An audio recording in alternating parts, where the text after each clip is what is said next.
Ladies and gentlemen, welcome to the Cookout. My name is Imani, and my co-host was there and disappeared. Oh, man. I'm back. What it do? What's good? What's good? What's going on? Happy Saturday. Happy Saturday. How's your week been? You usually ask me, so I'm gonna ask you first this week. Oh, week's lovely.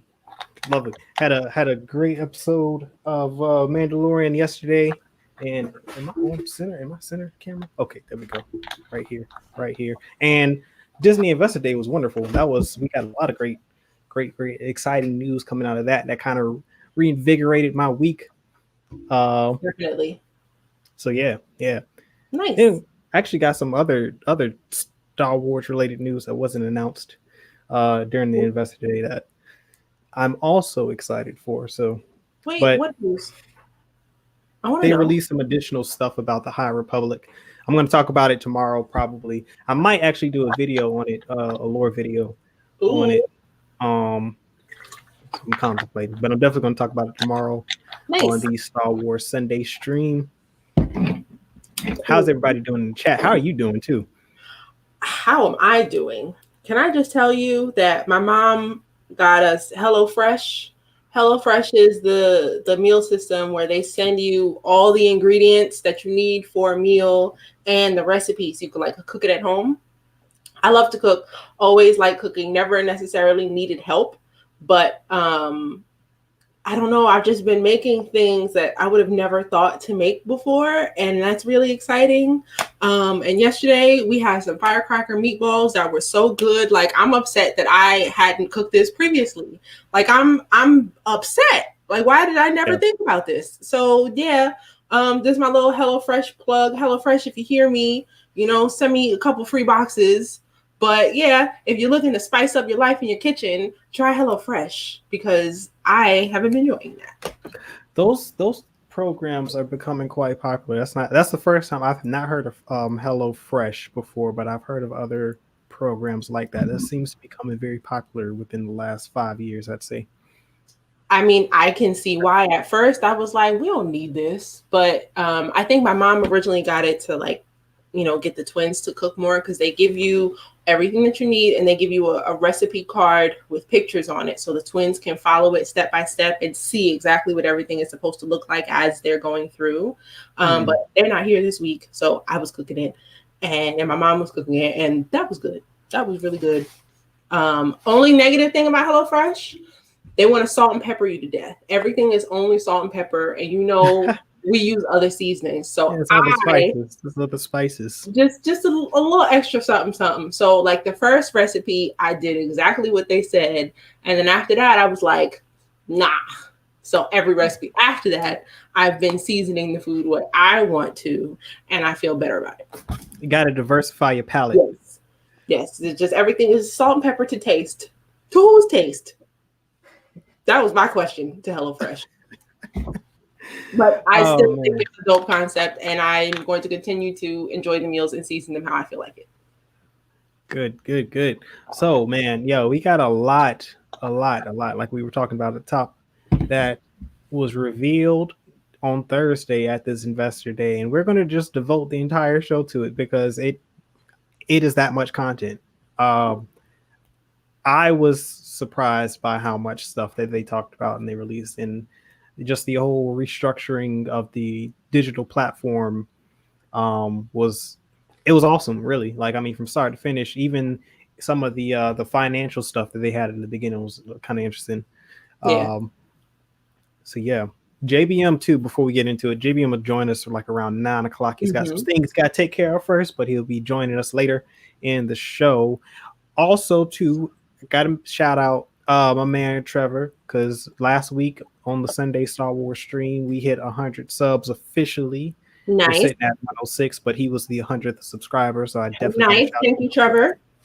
But yeah, hey, appreciate everybody who's supported this show. We got to 100 subscribers in about 5 to 6 months. So definitely appreciate all the support and love that we've gotten. We had a couple meetings this past week about the channel and things that we want to do and some potential growth opportunities, including new shows and what have you. that we'll, start rolling out at the beginning of the new year. So definitely look forward to that. Also, too, we've got a coffee page. If you want to help support the channel, I've got that linked. It's a pinned message in the chat. You can click on that link and help support the channel even further. But also, we know a like and a share goes a whole long way. So we appreciate those too, and more subscriptions, because we definitely, our goal now is to hit 1,000 subs by May. That's our goal. We get 1,000 subs by May, man. We're going to be in a really, really good spot. I'm about to start bullying my family members, because every family member I know has a Gmail account, and if I could just aggressively look them up and make them, we could at least be at 200. So I'm about to start messaging people on Facebook. I'm not even on Facebook that much, but family, y'all about to start seeing me in those Facebook messengers. All right, yeah. Go ahead and go to YouTube real quick. Press that button. That'll get us to 200 in no time. Oh man, Trinity, what's happening, man? Good to see you. 2nd Street. Yeah. All righty. Yeah, we're gonna get into this whole breakdown of this Thursday investor call, man. It was a lot of stuff. And hey, I've been saying for a long time, like, Hulu and Disney Plus are gonna merge. But I think what I wanted to talk about. I think that they proved me wrong on Thursday, that they have no plans in merging these two properties. I would say that I probably was sleeping on Hulu. Now, I do like Hulu's content, but we've said it several times on this show.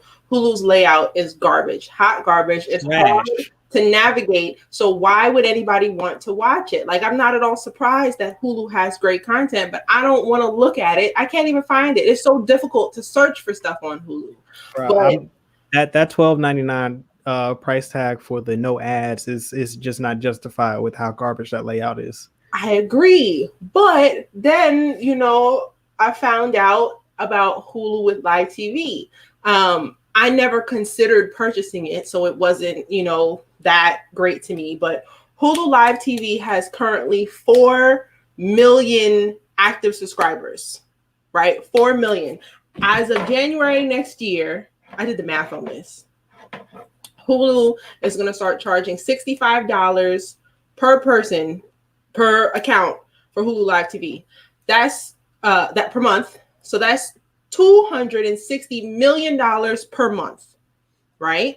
On top of that, Hulu makes $10 of advertising revenue per person. Every single account brings in $10 per month of ad money. That's an extra $40 million a month for just ads. Okay, so let me do the math real quick on that total, so we can find out how much money Hulu's gonna make next year if they only keep those 4 million subscribers. Let me just do that math real quick. And that was the point right there, that the ad money revenue is where I was like, you know what, that kind of just put the nail in the coffin on my theory of them merging those two properties, at least in the short term. Not to say it won't ever happen, but in the short term, they clearly have no plans of doing that.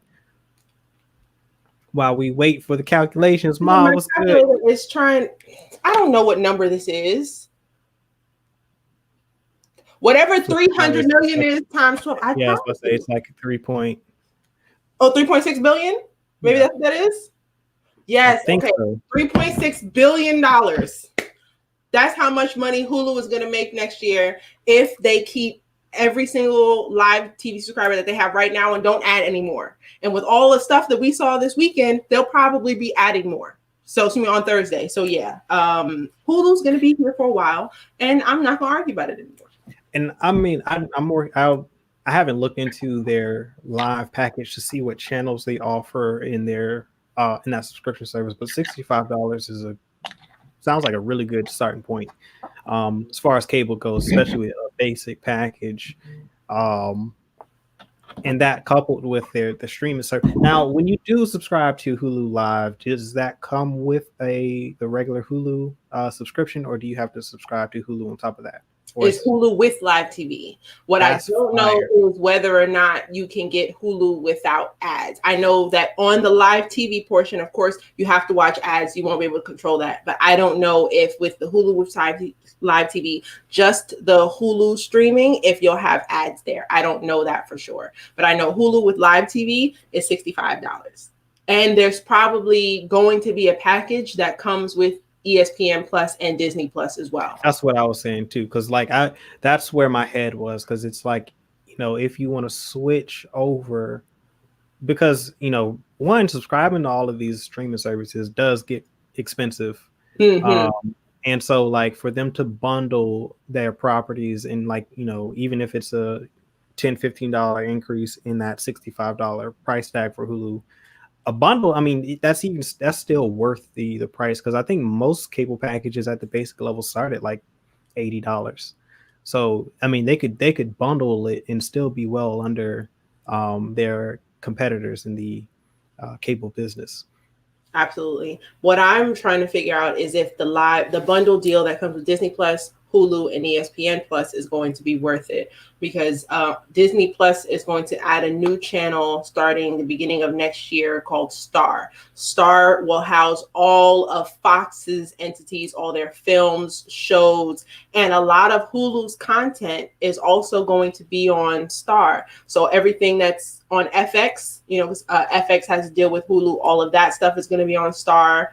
A lot of the shows that Hulu has now will also be on Star. I don't know if Hulu's originals are going to be on Star. That's what I would like to know. But I'm trying to see if so much Hulu content is also going to be available on Star.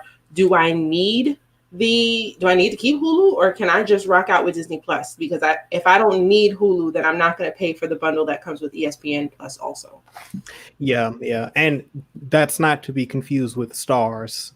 This is Star, singular. That's Disney. Just so right. I was like, I kind of had like, because that caught me off guard initially. I was like, did they buy Stars? And then I realized, okay, no, it's just Star. It's a different thing. I'm like, they probably could have picked a different name, but I mean, I'm gonna let them rock out with that. But like, I was initially confused when I heard that, because I was like, do they have Stars now? When did they acquire Stars? But it's two different things. They got a whole logo and everything, so they've been planning this for a while. They have been. Sure. Appreciate you, Trent. Appreciate it. Yeah. So yeah, like that was a huge move, and it was a smart business decision on their part as far as their branding goes, because they want to be family friendly, and it's going to be difficult to keep that separation if they add a lot of these Fox properties, because they are a lot more mature, but they can segment the properties by putting basically into the Star category, and all of their family friendly on brand content stays on Disney Plus. And now we've got like mature audience disclaimers and things of that nature, like parental controls have been rebuffed, so that it's a little bit more difficult for younger Disney Plus users to hop on and access this content. Of course, parents on brand Disney, making sure all of their entertainment is family friendly. So it was a smart business move. Parents with little people, I hope y'all got them parental controls, because they about to see some things if you're not paying attention. One of my favorite film series, and same for my dad, is the Alien series, and all of that stuff is coming to Disney Plus. I'm gonna get to see Sigourney Weaver fight aliens and see Princess Tiana turn into a frog on the same streaming platform, and that's crazy to me. Yeah, that was a big announcement. I mean, it had a lot of it was trending on Twitter. You got Disney Plus, Netflix, Amazon. That's enough. Yeah, I agree with that. I don't have Hulu either. I have, actually, you know what? Those are the same platforms I have. I'm subscribed to. I didn't get the Disney Plus bundle. I have YouTube TV, and HBO Max. And HBO Max, yeah. YouTube TV, it has not sold me. I have zero interest in YouTube TV. I would be interested though to see or to know more about it, because I don't know anyone personally who has HBO TV. I mean, not HBO TV, but YouTube TV as a subscription. I know they have live TV. I think they have live TV, but they do some live events. So that would.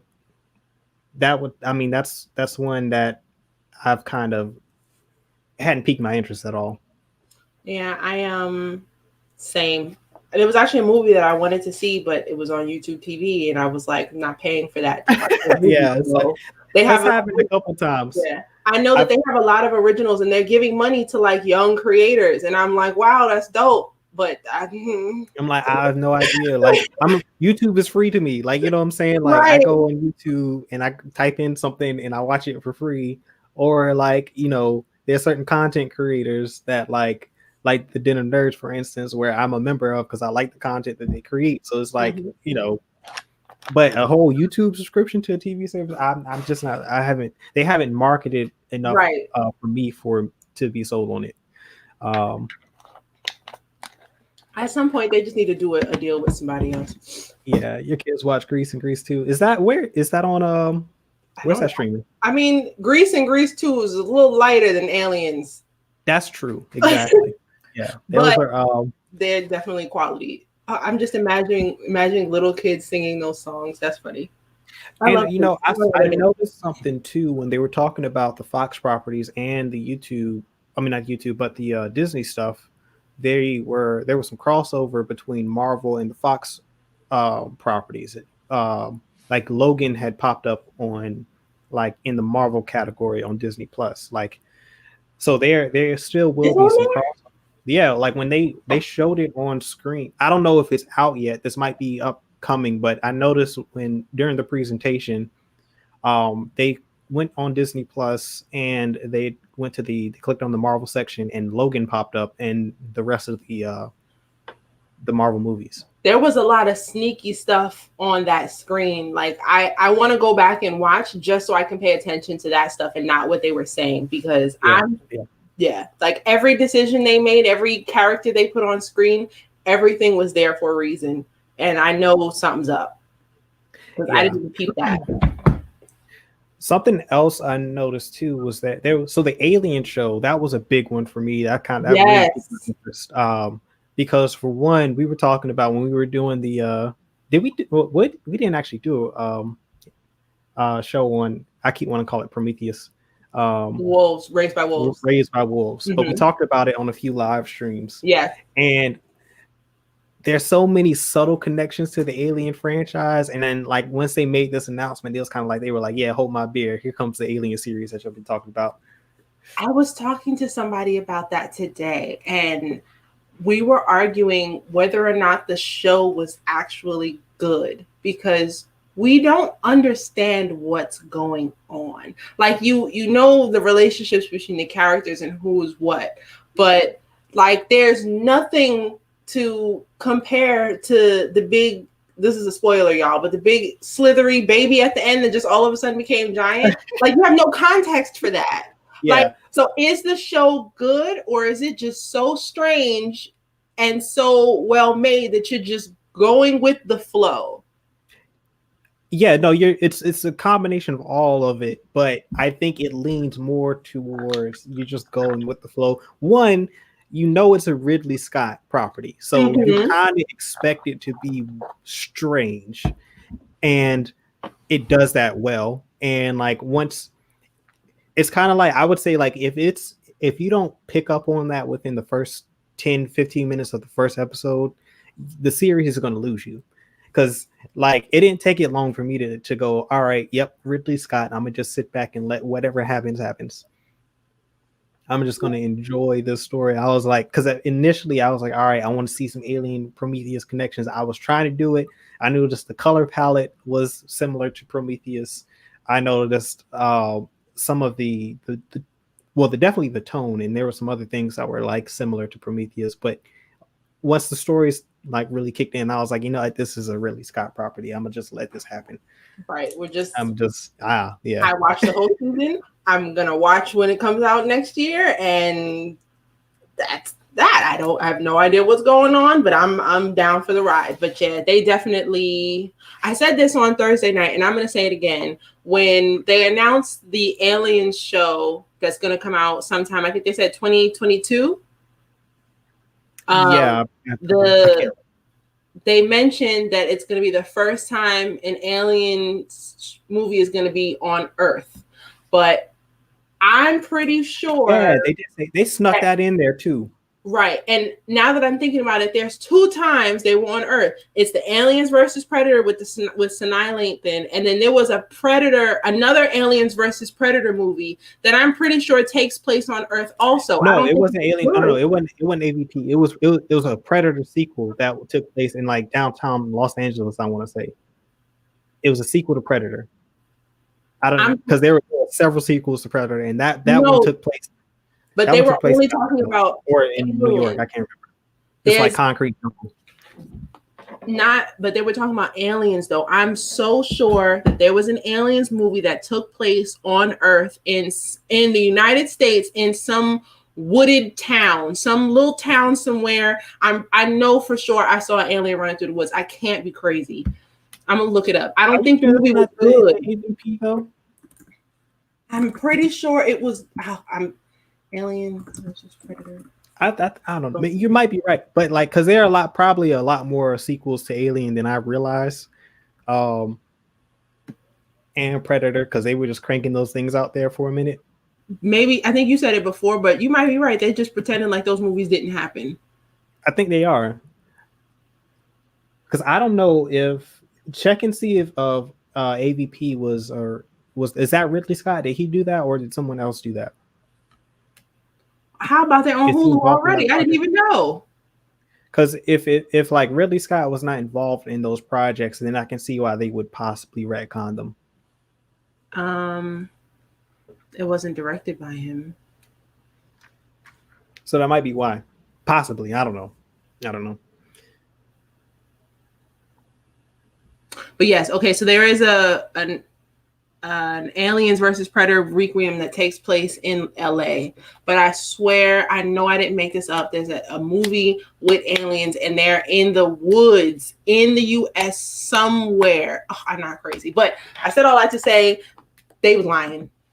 There was aliens in the United States before. The person who was announcing it, I guess they just try to pretend they didn't know, or they're pretending like those movies didn't happen. I think it's just a subtle, my bet is it's a subtle retcon. It's a soft retcon. Like they probably just don't want that level of continuity between their properties. And I think that's what they're setting people up for. Well, what I don't understand is because didn't Disney get the rights to Marvel has rights to both of them? Didn't I read? That's a great question.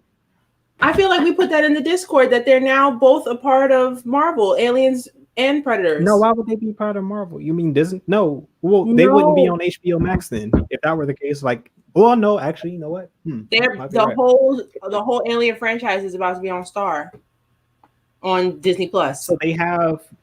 So then they would have the rights to the property. Then they do have the rights. No, I didn't make that up. Cool, Daddy Yoda. What's up? What's up? New Alien stories coming to Marvel Comics in March.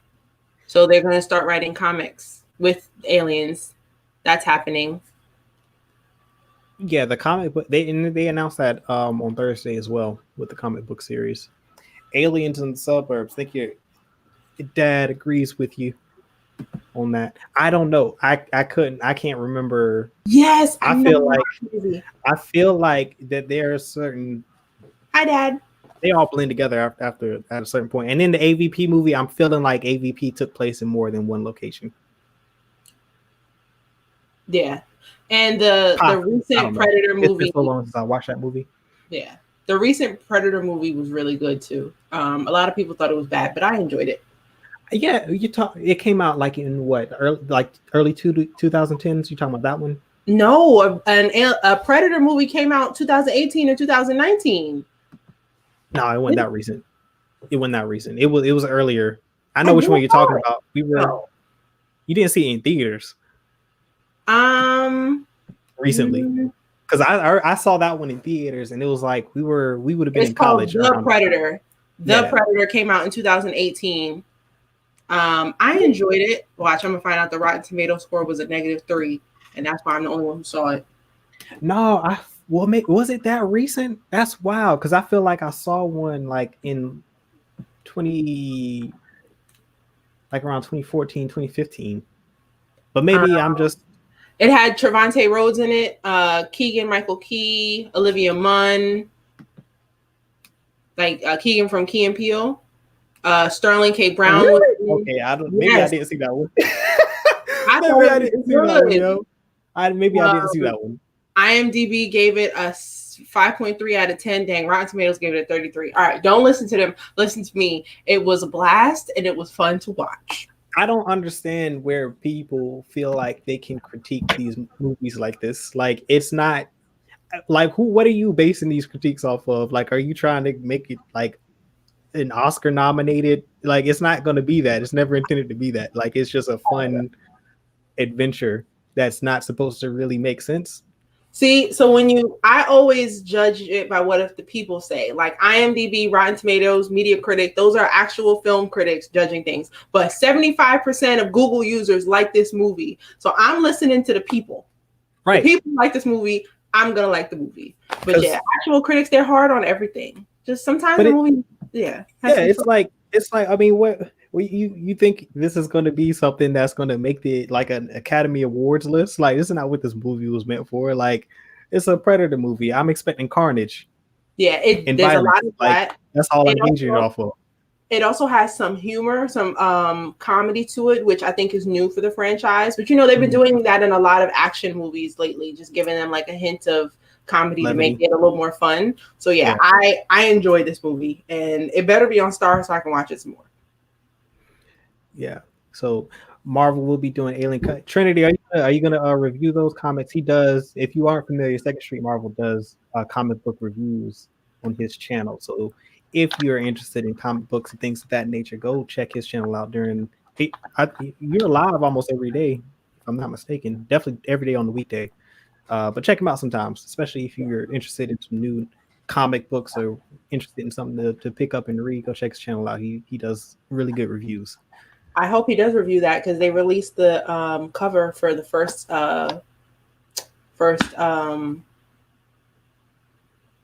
edition, the first comic in the first run. Yes, and it looks really dope. Ryan, what's good? Yeah, so it was 18. Maybe no, I can't see. You didn't see it. You didn't see it. There was another one then. Before then, was there another Predator? Let's see. Because I swear I felt like I saw one in like the early 2010s. It was a Predators with an S, came out in 2010. That's the one. That's when I saw. We were in high school still. I saw that one in theaters and it was fire. I like that one. But yeah, and then another property that they announced was Shogun. Was that FX or was that Disney Animation? Who was that? No, that's FX. Yes, that's FX. Right. So that'll come on FX and it'll be on Hulu. Hulu gets the rights to FX shows. They go on FX. The FX shows go on Hulu the day after they come out. So if it comes out on Thursday night on FX, you can watch it on Friday on Hulu. And yeah, I don't know for sure if those are going to be on Star. So like, I don't know if Star is going to get everything that Hulu gets same day, or once the season ends, it'll go on Star, but you'll definitely get to watch Shogun on Hulu. Also, wait. So just to let people know what this is about. So it's based on a best-selling novel by James Clavell, and it's being billed as like Game of Thrones, but in feudal Japan.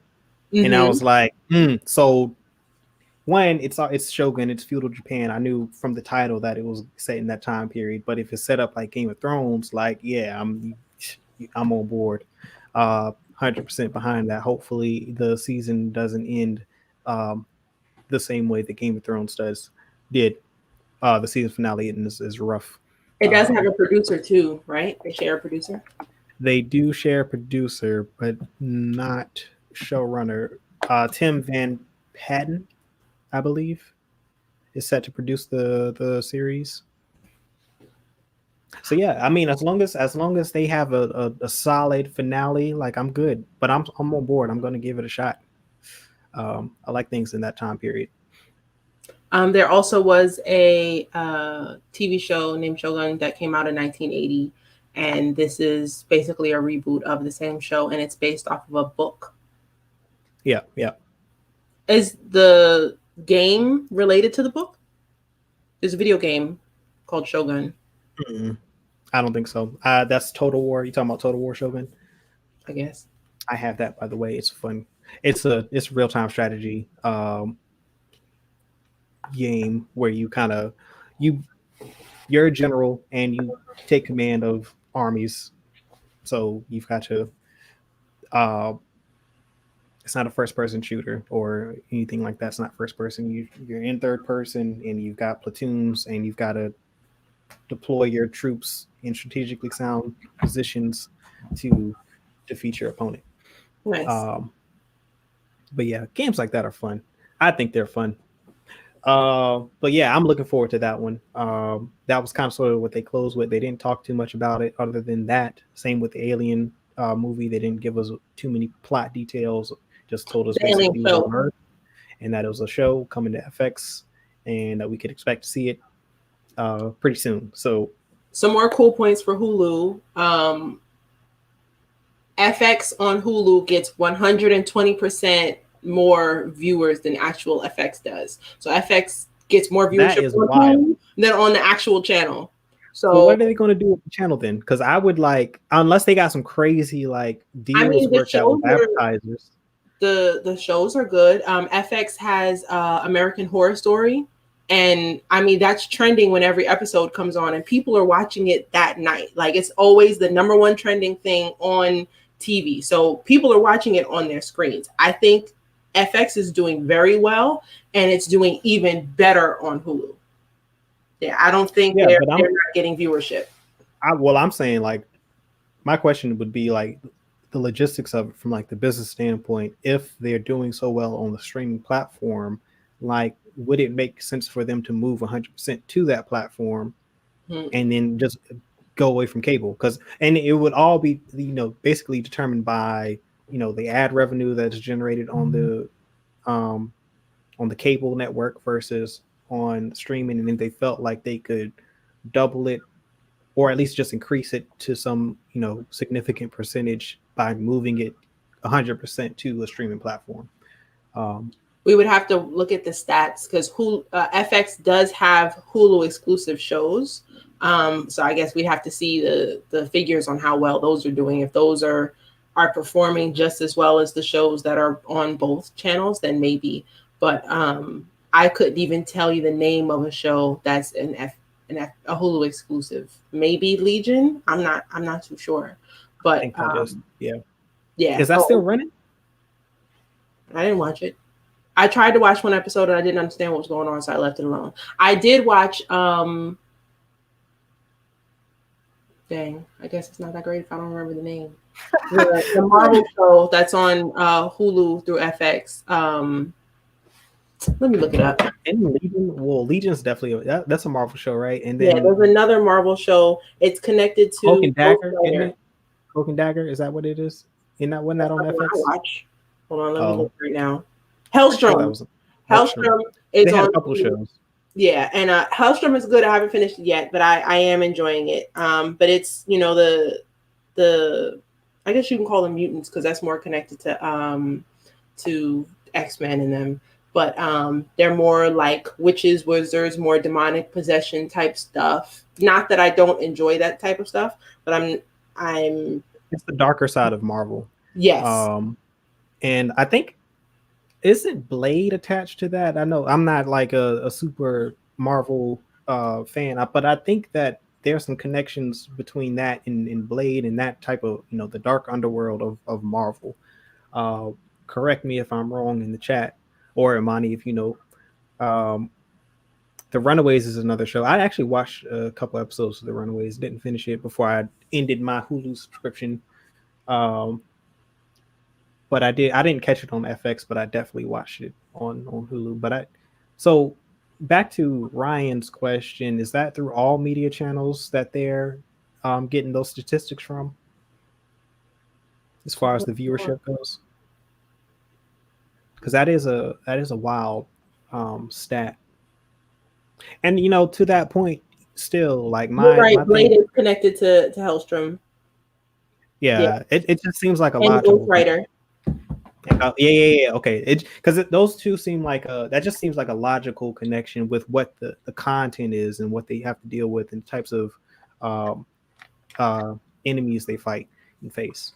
I always felt like the streaming services would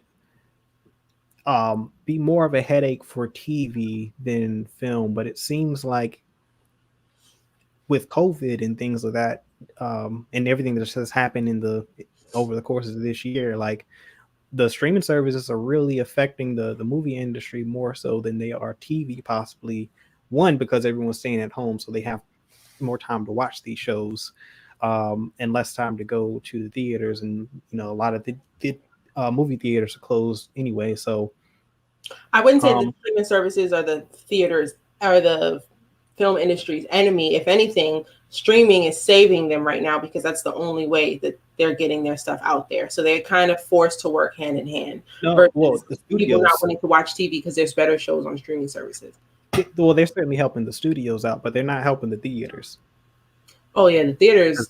Yeah, theaters depend on those movies hitting those. Is that the? I don't know if I would blame the streaming services. I think the theaters are just victims of COVID. There's not much you can do about that. I think it's a healthy mix of both, and COVID really amplified it. But I think with the success of HBO Max and the Warner Brother move is a bold one. Warner Brothers and Disney, I'm not sure what the percentages are. I don't have the statistics, but they make up a large portion of the box office every summer, and the theaters depend heavily on those box office numbers, but in the spring and the summer. And so if the studios start making moves like what Warner Brothers did and what Disney is doing, that is going to spell disaster for theaters. Yeah, because they can't support themselves on like the movies that are going to get Academy Award recognition. Like those don't put a lot of people in seats. Like people find out about those usually afterwards or later after their run. But even with the Academy making the move a couple years ago to make streaming services, the original properties on streaming services, eligible for Academy Awards, also hurts the theaters, because your smaller independent movie makers can go to a streaming service, get their film up there, and then it can also get the same amount of award recognition as another movie. So it's leveled the playing field, and it's kind of putting theaters in a bind. Like theaters as a whole are kind of sort of like in this weird spot. Was it you who told me that you think the way that they're gonna bounce back is when after COVID is no longer a thing, theaters will re-show films that have come out during COVID to get that interest back? Yeah, they're gonna have to. Cad, what's up?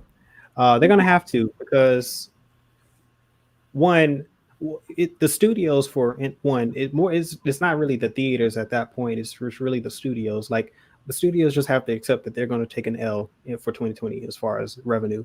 But they can always re-release the films later in theaters after COVID's over and everything's kind of normalized. They can re-release their 2020 lineup in theaters during those months, and they'll probably have a tremendous amount of success because there's a large number of people want to see these movies in a theater. George Lucas does it like every 10 years with the original trilogy and the prequels, like re-releases them in theaters like all the time, and they get make millions of dollars. So Marvel can certainly do the same thing.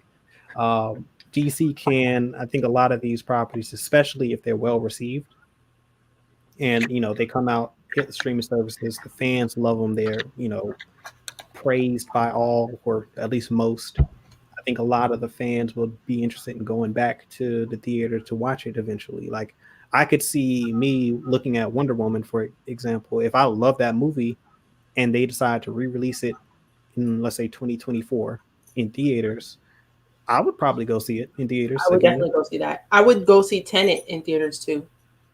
I don't want to see that now, but I felt like that's Christopher Nolan films need to be seen in the theater. I haven't even watched it at home because I want to experience it that way. Yeah. Excuse my son, y'all. If you hear some crinkling, he is trying to get comfortable on this pillow. Nephew. Let's see, nephew.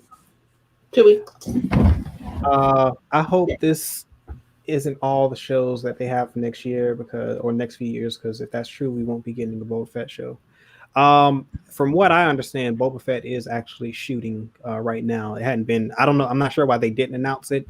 My theory is that if they announce it, then that's kind of like a spoiler for the end of the Mandalorian show, and they don't want to reveal the fate of Boba Fett by announcing that he's getting his own show. So that's my guess why they didn't announce it. But it's, from what I understand, it's being shot right now on the volume. I don't think they announced everything, because they didn't even talk about Spider-Man 3. They mentioned not one thing, even though Spider-Man 3 has been all of the Marvel news to come out in the last 3 weeks. So they're definitely keeping some things under wrap. Yeah, I think there's some properties that they want to get to have its own spotlight. Like, I think the Spider-Man one is one, like, with everything and everyone who's rumored to be in this, like, putting it in a investor call like this is not gonna do it justice. Like, when they drop the trailer for Spider-Man, like, it's going to be an event. Like, they want everyone, all attention needs to be focused on that, because it's worth all of that. If all the rumors are true, it's going to be quite an event. Yeah, that's going to be so epic to see the Tobey Maguire and Andrew Garfield, like, and hopefully they can all three fighting together at some point. That's going to be so dope. Yeah, like, I mean, yeah, all fan favorites. With Doctor Strange, you're going to get this multiverse ordeal, and the appearance of the Sinister Six. Like, that's like if you're a fan of the Spider-Man franchise, like, this is about to be the movie that you've probably been waiting on for forever. I'm super hyped to see Jamie Foxx reprise his role as Electro, because I liked him in that character. I thought he did a great job. The meme of him all disheveled in the street with before he becomes Electro, when his hair is all jacked up, that's my favorite Jamie Foxx meme. He just looks crazy. And like, it's not even any fault in those movies is not really on the actors for the most part. I think people liked who was cast and their performances. It was just probably the story, more or less, that people were kind of lukewarm or didn't like. I feel the same way about the sequel trilogy. Like, I think for the most part, the cast and the characters, I don't have a problem with. It was just the overall execution of the story that kind of fell flat for me. A lot of people were upset with Michael B. Jordan being cast as the Human Torch, but I loved all of the casting in Fantastic Four, the most recent one that came out. My issue was the writing of the film. And they are going to make another Fantastic Four film, which is really exciting. We don't have a date. And Fox botched that film. Behind the scenes is what I understand. It shows on screen. I wonder if they can do an editing thing like the Snyder Cut. Like, what if it's possible that they filmed some good stuff and we just didn't? I wouldn't be surprised, but I don't think Feige's going to do that. Now that I think about it, Feige's not going to do that. He will. He might. No, he wouldn't do that. I can't. The only way it would be worth it is if they decided not to recast and to work with those actors again. And they couldn't, because Michael B. he's Killmonger. He's already in the MCU. I mean, you already got Deadpool back, and Cable and Thanos are the same person. So if they're gonna make more Deadpool movies, and if they're gonna mix the MCU at some point, we're gonna see Cable. But it's different when you have a CGI character.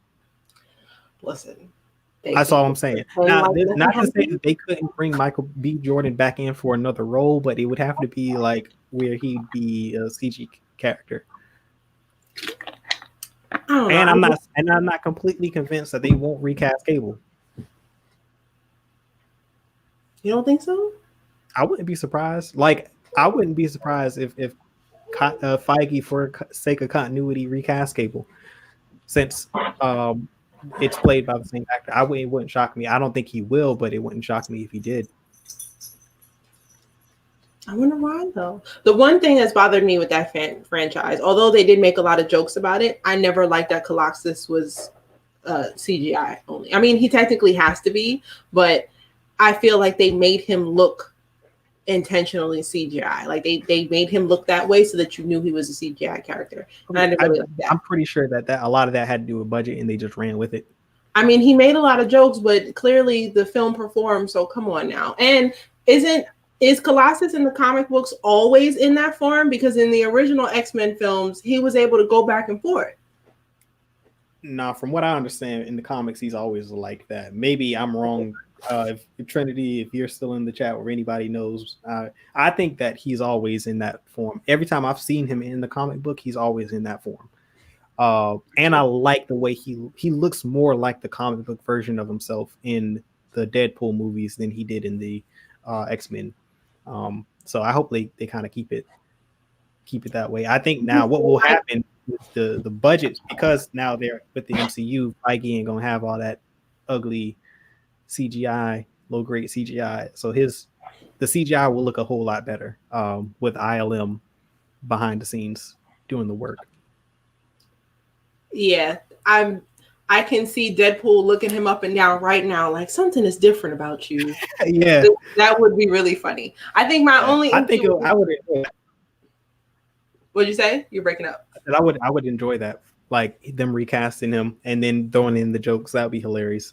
Yeah, my only issue with recastings is like my spirit is telling me that we might get some X-Men recasting, because even though they casted well for like the First Class's New Generation, the films haven't been that great. Oh man, I'm gonna tell you right now, that entire X-Men cast is getting recast. I agree, but as a fan, I'm tired of it. Like, this would be the third time they're recasting all these people, and this will be the third time they're recasting the Fantastic Four. I want them to get it right and like stop. Like, if that's the case, stop making more of these films. Pick some other mutants. There's other ones. Okay, but like that's why I'm hyped about the Eternals, because these are new characters on screen. That's true. You've raised some valid points, but we got to remember that this is Kevin Feige we're talking about now. So like this is the person who gave us the MCU. Like, so if it were like, now I would totally be on your side of the fence if, let's say, Sony had purchased Fox, because I have no idea how they're going to handle that. You know what I'm saying? But yes. Feige has done a really, really good job with all these characters thus far. The Fantastic Four, I believe, are his favorite. I think the First Family is his favorite characters in the MCU. So I got 100% faith in him and his ability to bring and recast or do whatever he wants to do with that property. I think we'll get the best version of Fantastic Four we've ever gotten on screen. We just don't need an origin story. No, I think we're going to skip that. I think because we didn't get an origin story with Spider-Man, there's no way they're going to do one with the Fantastic Four. Like, they're just going to throw them in there with the multiverse and everything like that. Yo, shoot, green screen. Check him out. JBM has joined us. Welcome, sir. Hey, what's happening? What's up? What's up? Got the Gumbo. Yeah. I tried to have my little green screen situation, and my computer was like, nah, I'm over this. Our computer would not compute. I had everything set up, and 2 seconds before we went on camera, I had to rip it all down because it wasn't going to work. It's not fair. 2021, I'm getting a green screen too, okay? What was wrong? My software or my hardware wasn't new enough for whatever. Hardware. My hardware, my computer was like, yo, I'm old. Dang. What you running? Windows XP? No, I'm on a MacBook, but it's old. But you got that for college, so it's probably what? No, this isn't that one. Also, because it's so old, I'm still on El Capitan. I can't upgrade it. Oh, I'm stuck. Oh no, bro. Hey, don't donate to the channel so we can get him out of here. Yes, please. Buy us. Send that coffee. Please buy us a coffee on go to coffee at the send that coffee through.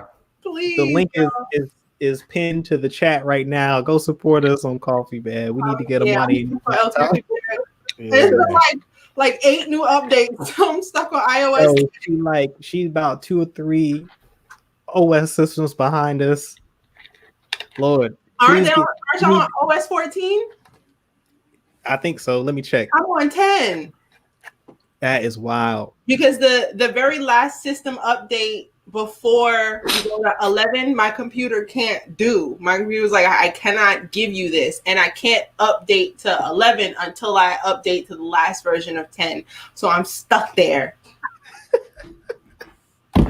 Oh man, that's great. JBM, how you doing, sir? I'm good, man. I'm good. It's been a good day, even though I worked. Pretty slow. Hope it's slow again tomorrow. Yeah, especially if you got to work on the weekend. Yeah. JBM, your hair is blending into the background, so you just look like you got a little fro. Hey man, you should have seen it behind the scenes yesterday. So before we did the Star Wars stream yesterday for the Mando, like he set up his green screen yesterday, right? He came in, he had on this red hoodie, and it was flushing his because he's light skinned, so that it was not a good look. Turning him red on the camera with the light. Red on top of red bone don't work. I was like, bro, you might want to change that. Which color did you change to? He was like pink. You said pink? Yeah, bro, you was turning pink. That shit was wild. The red. Yeah, was talking about the. So after the red, I put on this. I think it was like some type of brown shaded hoodie. Gotcha. Yeah. More neutral. A little more neutral. That was great. Yeah, can't do hot colors.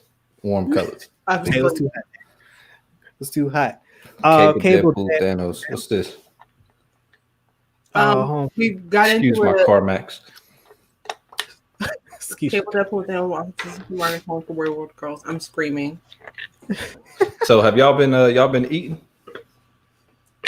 Man, I ate beforehand. What you got, man? What you on? So I figured since this is the cookout, we might as well eat. I got some oh shoot, look at that. Yo, is the bag green? That's dope. The bag is green. The bag is green. Yeah, I like that. Jalapeno lime. Check that out. Hey yo, I thought he had a bag. I was saying the bag matches. Yo, that's dope. This is not fair. I want to get mine together so I can put on a light blue outfit. That's what I'm gonna do. Yeah, we gotta get the cookout, so I'm eating that hard right, man. Little ASMR. Hey, bro, them chips look dirty. Hey, put the chip on the camera. That is funny. Oh my god. Pretty good. Act is coming to Disney Plus too. Legacy Marvel's comment just reminded me of that. What's that? Sister Act is coming to Disney Plus. Oh yeah, they're planning a new film. Put that in there, dog. They're planning another film, so we'll get to see Whoopi Goldberg reprise her role, and it'll be what, Sister Act 3 or 4? 4, I think 4. Nice, isn't it? No, or is it 3? Is it? What? Ooh, is it 3 or 4? That's a good one. Well, I'm a Google. Yeah, web in the database. So, quick question, sidetrack. Since we're talking about Sister Act, is Sister Act 2 like the best sequel ever? No, are you sure? Like the follow-up is better than Godfather 2? But it's that might be another community discussion. Hold up, let's save it. We're gonna save this. Yeah. Pause the conversation. Well, that'll be a community discussion for the new year. But yeah, I'm gonna write that down because next week we gotta talk Christmas. Yeah, because I'm like, what sequel is better than the original movie? There's a lot. Sequel better than the original? Yeah, Terminator 2 better than the original. That's why we save it, man. We're gonna have save it later. Yeah. We're gonna pause that convo. Bet. We write that down. But yeah, so it's Sister Act 1 and 2 that's been out. Sister Act 3 is the one they're talking about. Nice. Okay, because I was about to say, yo, why don't I have any recollection of Sister Act 3? From now on, only saying recollection. Shout out to our sponsor, A&B. A&B. I still haven't got mine in the mail. Yeah, I've been getting my checks. Y'all ain't been getting y'all checks. I ain't get my check. Hey man, some of y'all paperwork messed up. Wow. Did it go USPS? You could have secret deal with them, didn't you? Mail right there. Nah, it went direct deposit. Wow. I ain't get no form. I ain't fill out any paperwork. I just sent them my Venmo and that was it. Wow. Oh, they do it over Venmo? Over Venmo, man. Transactions. Over Venmo? Secured. Oh man, that's wild. Hey man, shout out to the internet. Anyways. T-Ram says Spider-Man 2 is better than Spider-Man. That's a we gonna save discussion. I'm not yet. Come back this later. We gonna have to save this for later. You're right, but we gonna save that for later. Oh man. Okay. Where were we? We're all over the place. Yeah, we had just gotten into the Marvel stuff. Should I go through my notes? Huh? I still have my notes with all the new shows and films they've announced. Yeah, if you want to talk about some of the other like Disney, Pixar stuff, but I was like, I'm ready to move to the Marvel conversation because we got the Loki, Falcon and the Winter Soldier trailer. We got in WandaVision we got to see more of that. Yeah. So here's the thing, y'all, about those 3 trailers that I just named. Now we've known about these properties for like a while now, and Loki definitely sold me. That trailer was the better of the 3 in my opinion, as far as like swaying me into wanting to see that show. WandaVision, I'm still where I was at, but I was already looking forward to seeing the show, and it's just got me more interested. Falcon and the Winter Soldier, it ain't do nothing for me. I feel opposite. I think what I saw is what I would expect from Falcon and the Winter Soldier. So if anything, I'm finally happy that I got to see something. I've been hyped, and this is the show that I've wanted to see the most because I love those characters the most. You already know how I feel about the Winter Soldier, so I'm hyped. Like I'm ready for that. But I would say I've had no interest in what's her name, WandaVision, and I'm now interested. Like this got me like, okay, I see now. Like I thought it was gonna be her and Vision dressed up as Lucy and whatever his name was. Ricardo. Yeah, and I'll say like Loki of those 3 shows was the one I was looking forward to the least, and the trailer completely flipped that on its head for me. Falcon and the Winter Soldier was something I was kind of like, I'm gonna check it out because it's Falcon and the Winter Soldier, and it's probably going to be like cool. And yeah, of course, it's canon, it's part of the continuity, so I'm gonna check it out for the sake of that alone. But the trailer was like, it was an action trailer, and I didn't get too much story, and so I think that's kind of where like it just didn't enhance or take away from my expectations of it. I'm definitely going to check it out, but I'm still like, it didn't get me hyped. I was just like, all right, cool, that looked good. But Loki was the one that surprised me because they seem to have teased a lot of things in that Loki trailer. Because initially when I saw it, I was like, yo, did they just tease Dr. Doom? But now I've looked at it again because the hooded figure, I was like, oh, when it popped up live, I was like, oh, is that Von Doom? Are we about to get Doom in the Loki? Because I was like, yo, that would be fire. But then rewatching it could be Kang the Conqueror. Yeah, it might be Kang. And I like either way. I'm good with either of those characters popping up as the main villain because I think the hooded figure is the villain. But didn't they cast Kang? Yes, Jonathan Majors. Yes. From, Lovecraft Country. Why was I about to call it something else? Have y'all seen, speaking of Jonathan Majors, Last Black Man in San Francisco? Have not seen that. What is that? Jonathan Majors was in it. He was co-star in it. It's like a one of those independent films. It's an okay movie. The intro is better than the majority of the movie, I think. Lovecraft Country is my first introduction to him as an actor, so that was quite an introduction because I'm completely on board. I'm very interested in his career. moving forward. Because I had no idea. I didn't know who he was prior to the show. Google says that The Last Black Man in San Francisco is on Prime Video, but you know they be lying, so I'm checking. So it's probably on Prime Video, but is it a Prime? That's what I'm going to see. Or is it just? I feel like I watched it on Prime for free. I might be misremembering. It's there. It's on Amazon Prime Video. You can watch that right now. All right. Yeah. Nice. Watch the first 10 minutes and then turn it off. Oh my God. Falcon and the Winter Soldier is coming out before Black Widow. So, yeah, does that make so?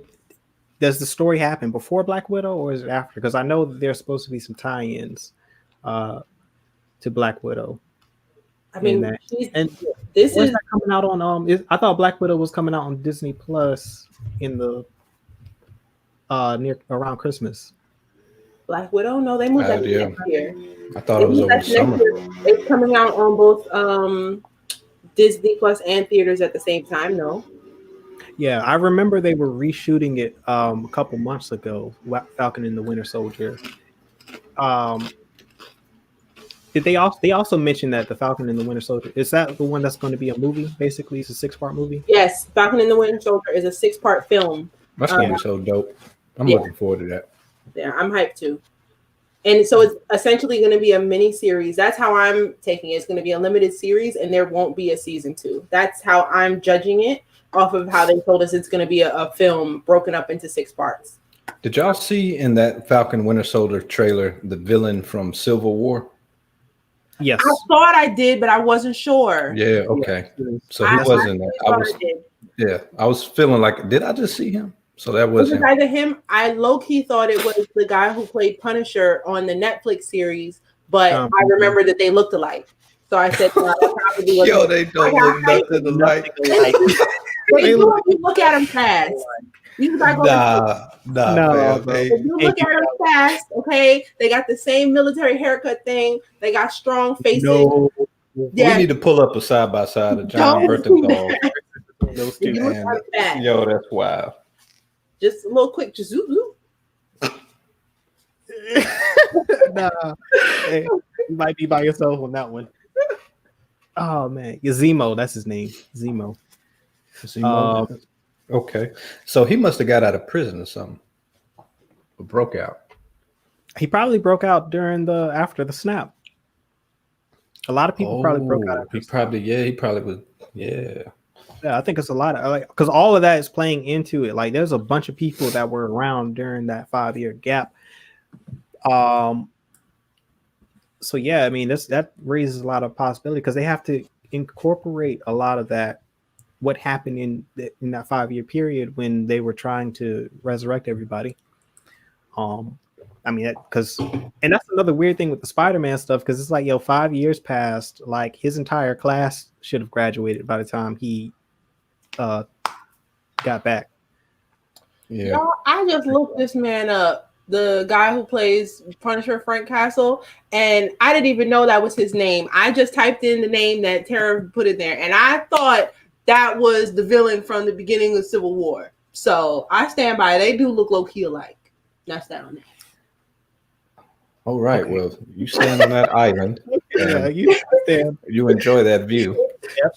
We gonna give y'all. We gonna give you that island.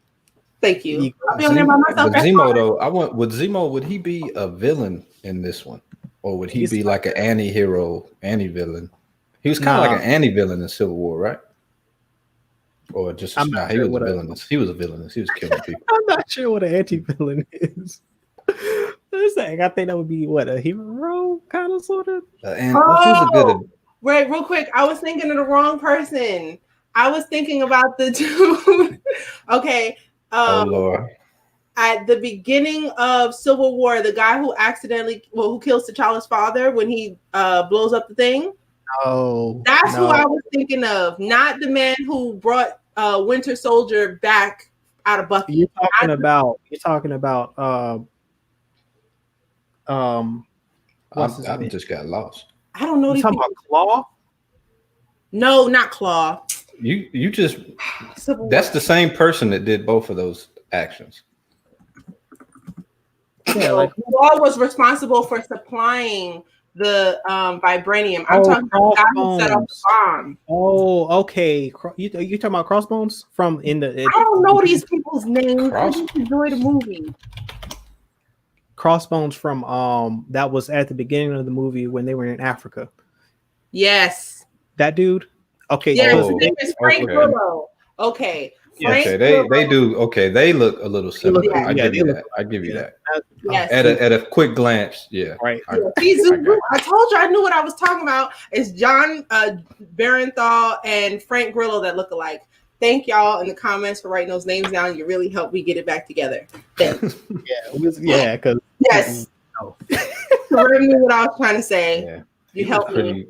He's got some cool animated designs too. Well, drawing designs. He's like, yeah, looks like a second Punisher almost. Did anybody see Frank Grillo in the Boss Level movie? I didn't. Boss Level? Where is that? Is that streaming somewhere? Frank Grillo in the Boss. Yeah, what's that, Terrell? In the Boss Level movie. Let me see. Boss Level. I don't see anything named that. Is that the right movie name? Oh, Boss Level 2020. What's that on? This guy also looks sci-fi like film. Ooh, I like action and sci-fi together. 95%. It's got a 10 out of 10 on IMDb, but I don't know where we can see it. It doesn't look like it's streaming anywhere. We'll check it out. I will. Yeah. I said it's like Edge of Tomorrow and Groundhog Day. Nice. Edge of Tomorrow was great. Yeah, Edge of Tomorrow was fire. So Edge of Tomorrow was great. I saw that on at an A&T movie thing during the summer. If you go to college during the summer at A&T, they don't have nothing for you to do, but they take you to the movies once a month. And we went to go see that, and that was pretty cool. Crossbones looks a little like Chapel from Spawn. Or just he kind of has that same appeal to him. I guess it's the paint, the face paint. But that is neither here nor there. All right. Yeah. So what other Marvel news do we want to talk about from the Disney event? Do you want me to just run down through the shows? Yeah, let's get that rundown. All right, rundown. We have one, and this is, I think I wrote these down in the order of release. WandaVision, Falcon and the Winter Soldier, Loki, What If, which is an animated show, Ms. Marvel, Hawkeye, She-Hulk, Moon Knight, Secret Invasion, which is the Nick Fury and Skrulls show, then Ironheart, which is the Riri Williams, who has the strongest Iron Man suit, Armor Wars, who is with Don Cheadle. Basically, what if the Iron Man suit gets, well, not what if, Iron Man technology gets into the wrong hands. So it'll be starring American Patriot. Is that the suit's name? Iron Patriot. Iron Patriot. And then last two, Guardians of the Galaxy, the holiday special, will come out on Disney Plus the holiday season before Guardians of the Galaxy 3. So that's Christmas time 2022. And then I Am Groot. Baby Groot is going to have his own little show. Oh, an animated show or what? No, I think it's going to be live action. Of course, not with Groot himself. But did they say that was shorts, like a series of shorts? I thought it was a short, yeah. I think it's just a short, limited series. Yeah. So Ironheart, what's this about? I've never seen that. Ironheart is starring Riri Williams. That's the comic that was released a few years ago with the young Black girl who becomes Iron Man, and her suit is the most powerful of the Iron Man suit. That's what they said yesterday. I've never read the comic, but it looks pretty cool. Character's name is Riri Williams, and they've cast Dominique Thorne to play this role. This is apparently her first role ever. Okay, Dominique Thorne, not Sophia Wiley. Dominique Thorne is who they announced on Thursday. Okay, yeah, this suit looks pretty cool. Yeah. All right, I'm with it. Let's see what's up. Legacy Iron Man character. All right, so the What If looked interesting because from what I understand about the What If, it's just some hypothetical scenarios told from what I think one of the watchers, who I believe is narrating, and it's just swapping certain origin stories of characters, and letting those alternate scenarios play out and what could have potentially been, which is interesting, like kind of a show concept. I remember when they announced it a couple of years ago, I was kind of interested in it just because like you could do a lot of interesting things. I'm not sure if this has been a comic book run or not. If you knew in the chat, let us know if this was like a comic book series or if there's a series about the What If or on What If, that can kind of give us some context for what this show is going to be about. But it looked interesting. Like I kind of like that idea of like, let's swap out certain character origin stories and like let that play out, and how would the world look different if that were the case. One scenario that I know I saw for sure is, what if T'Challa was grabbed by Yondu at the beginning of Guardians of the Galaxy instead of Star-Lord?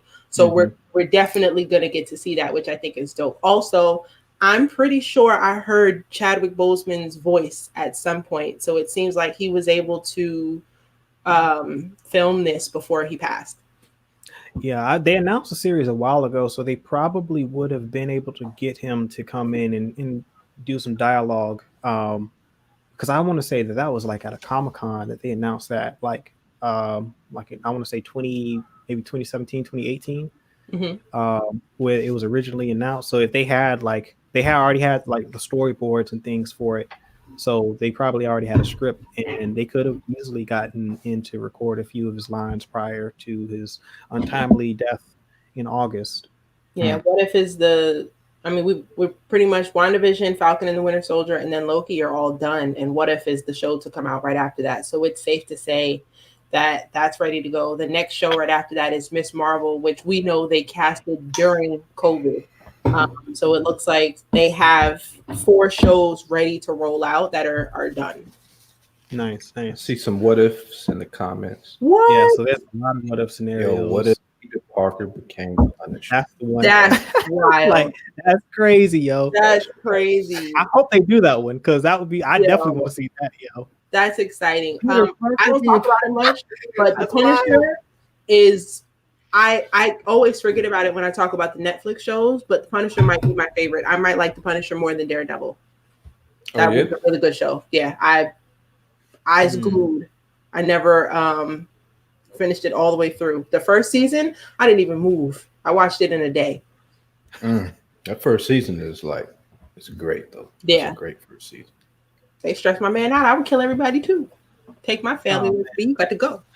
Yo, the Avengers fighting Galactus instead of Thanos, that would be crazy. Yo, how would they win? Right. Exactly. So that's the cool part. What if they all die because they can't win?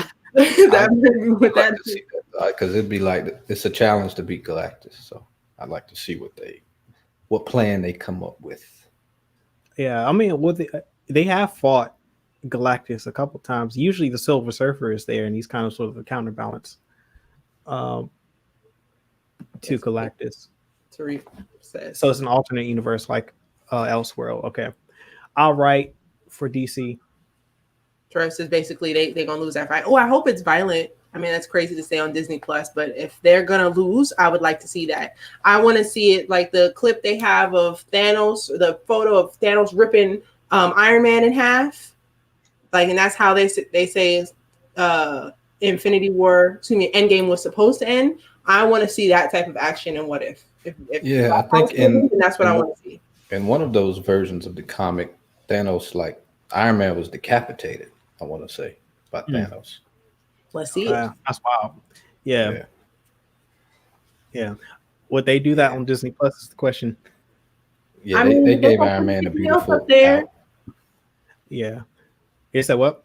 Second Street said if his kids could watch Grease, they could watch anything else. So put it on up there. Grease? You missed it. Early. Yeah, that was a lot of comments ago. And Infinity Gauntlet, that's the one. Yeah, Yes, post a picture, Terev, if the comments allow for it. Send it to us on Instagram, Terev, at Certified Gumbo.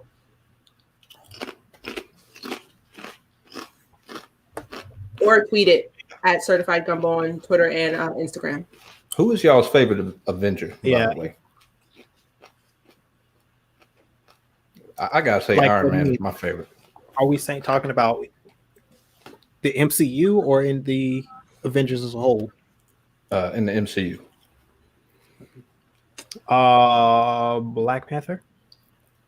The Avengers? In the cinematic MCU? I mean, they technically were all one at the end. I'm going Doctor Strange.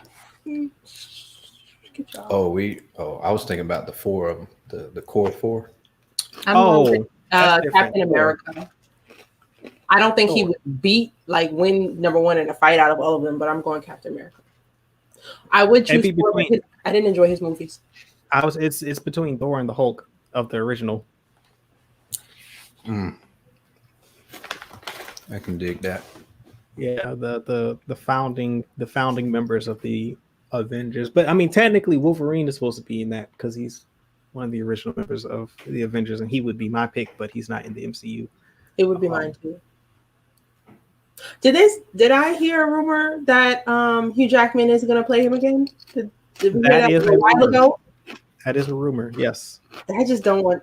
We did talk about that on the show. I don't want them to recast him. Because he's going to get recast, but he's probably going to come back before he gets recast. That's the perfect one of the most perfect casting.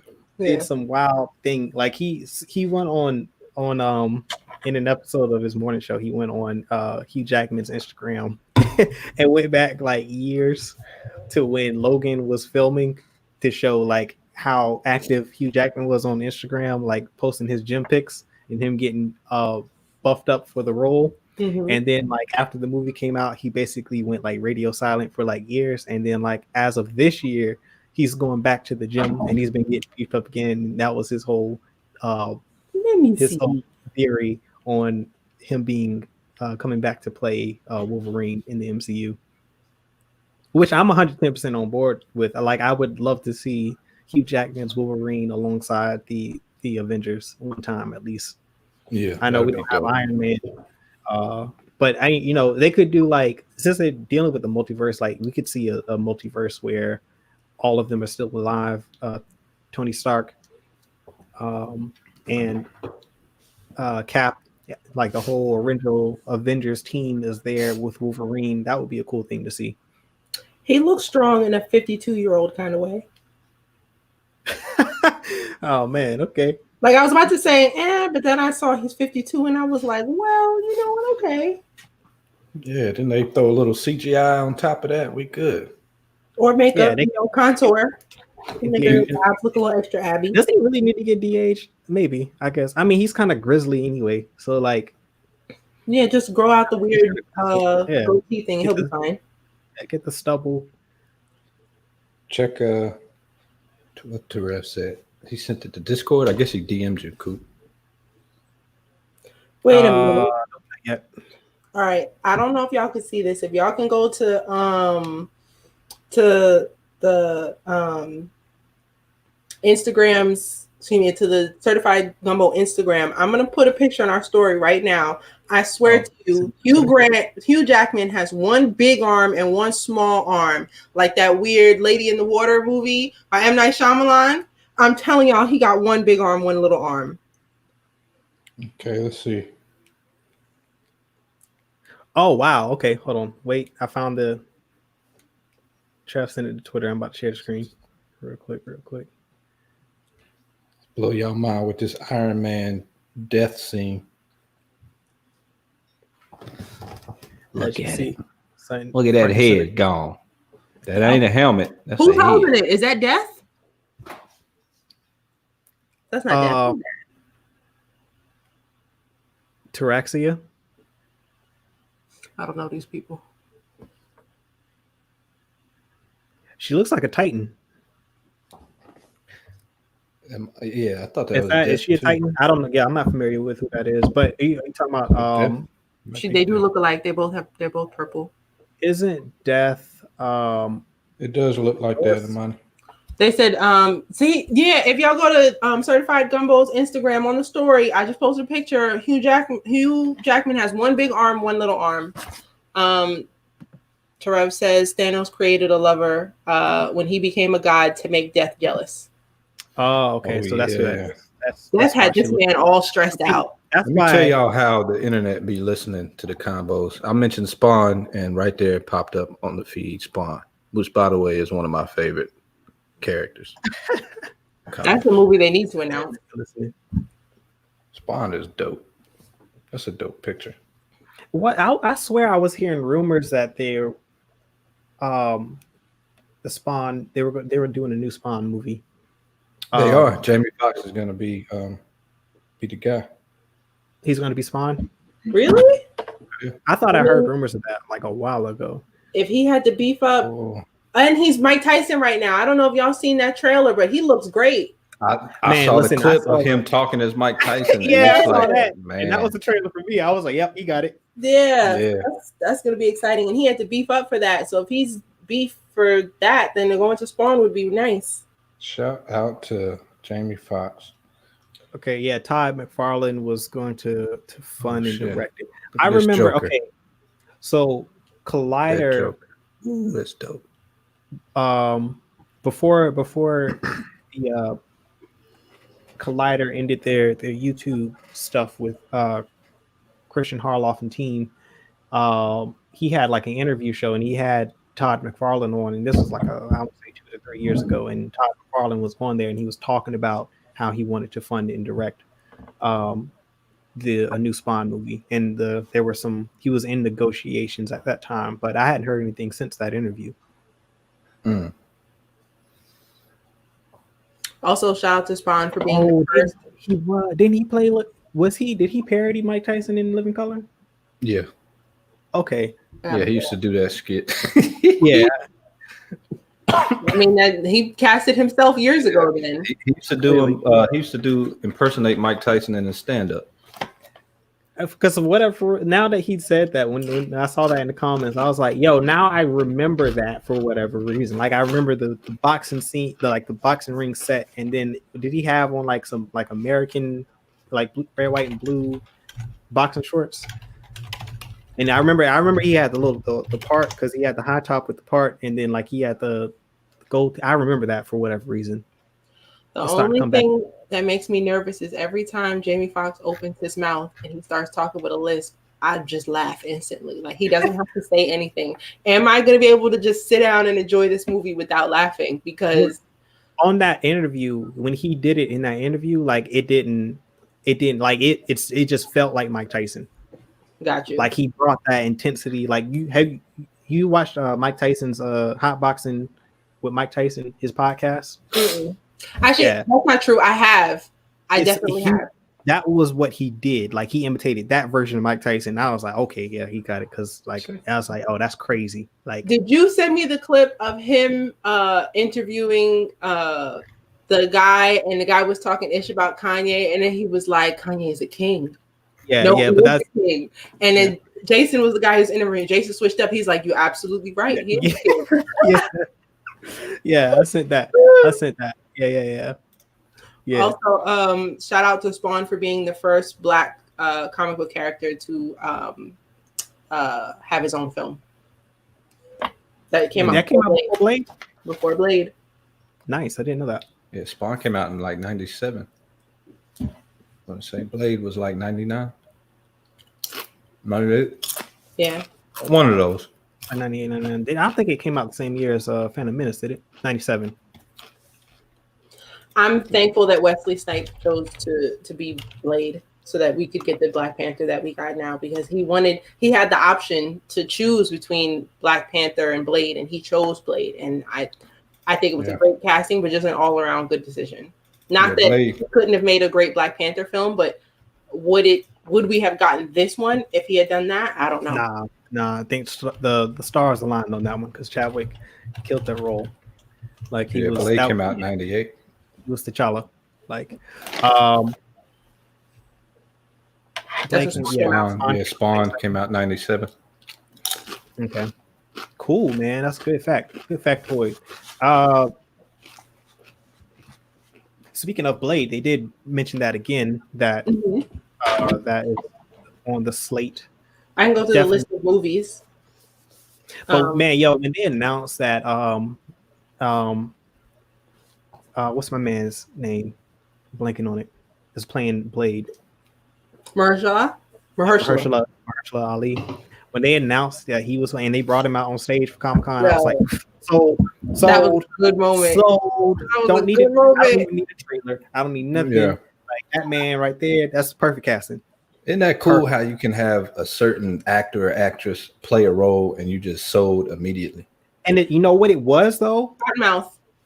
Exactly. It was Cottonmouth. I was like, oh, murder. Upset with them for killing Cottonmouth the way they did on Luke Cage. Like he was my favorite character, period. That I would be hyped for a Cottonmouth show. I'm gonna watch that. Was it worst the worst decision ever? Was it the worst? Because if they don't kill him in that show, then he can't play Blade. I mean, why can't he? The show's canceled anyway. So because they're both like he's already cast in a Marvel role. So if he's out of that, you're right. Yeah, he couldn't be Blade. So now they kill him off. He's Blade. Perfect. He was a great. I'm okay with it now. There's a monologue of him in front of his desk with the Biggie picture behind him, and he's talking. Oh man, that was a culture moment right there. That was a culture moment. Yeah, the cinematography in that season was like amazing. It was amazing. I'm still mad though. He went out crazy too. Just his freaking cousin killed him. And then we had to deal with and he was the better villain too. He was the better villain because the other dude wasn't. The other dude wasn't really the. Oh, you talking about Diamondback? Yeah, that was awful. I was about to call him Cobra. I knew like, what in the ABC family villain is this? Right, hey, yo. And he came out with the gun. I was like, "What is happening here?" It was like a straight up like DC. What was CW DC villain? Like I was like, how do you go? That's what it was. I was like, man, oh, is he? It felt like Black Lightning. Felt like a stage play for a second. I'm like, what is happening? Right, that was a horrible transition. I was like, bro, we so downgraded hard. Like that was like we had an A+ villain and we downgraded to like a D-. Okay. My favorite Cottonmouth moment was it was the same episode he died in. Early in the episode, he was playing the piano, and they were doing the flashbacks to him as a kid. He was talking to Big D. Wasn't that her name? Was it Big D? Or his auntie or whatever? I'll look it up. But yeah, he was on the piano playing. That was just dope. I was like, yo. Yeah, he has that swagger for Blade, like that cool, calm, collect demeanor. Yeah. And the way he delivers his lines, like in any of the films that he's in, like it's that the way he delivers his lines is like so on brand for Blade. Her character was Mariah. Big Mariah? Mariah Black. I don't know where you're getting Big from. I don't see that. Yeah. It might have been from the comic Big. But just the Cottonmouth. Black Mariah. That's what it was. Yes, so he called her Mariah. Big D. Big Mariah. Big D and Black Mariah. Big D.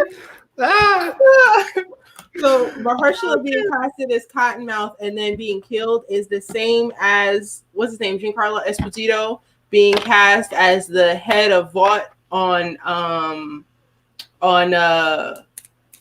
yeah, and they did nothing with that character.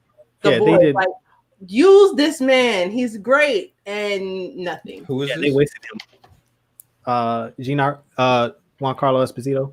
Oh, Giancarlo Esposito. Giancarlo. Wow, messing up here. What is his name?